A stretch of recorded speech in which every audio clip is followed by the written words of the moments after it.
For medtech companies, FDA compliance isn't just a box to check. So, let's dive into avoiding common pitfalls. So let's start with a number, 32%. That's how many design control 483s hit one single clause. And this really gets to the core of the problem. Compliance is seen as, well, just a pile of stuff. That checkbox thinking, it has real consequences, leading to the most common FDA citations year after year. So why do these quality systems, which seem great on paper, so often fail in practice? Well, it often starts with who you think the user is. It's not just the patient. Another huge mistake, treating risk management like a last-minute homework assignment. It needs to happen from day one.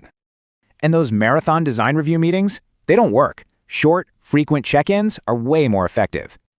All these little failures add up to one big thing you really don't want to receive.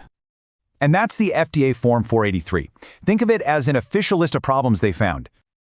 And you know what's wild? The top issues are often basic stuff, like not following your own procedures. Crucially, a 483 observation isn't just about one mistake. It points to a much bigger problem. So the key is to stop reacting and start preparing. It's all about being audit ready.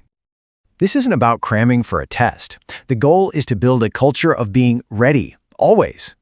And certain moments, like a new product launch, should put you on high alert. Time to double-check everything. Tools like mock audits are your best friend here. You get to find and fix problems yourself. Okay, but let's say it happens. You get a 483. What now? Your response is everything.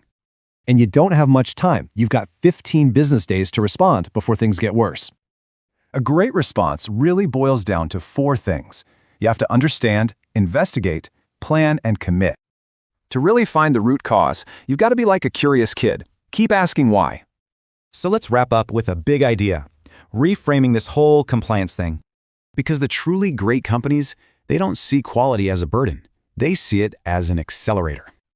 So, I'll leave you with this. Is your quality system just an expense, or is it your secret weapon?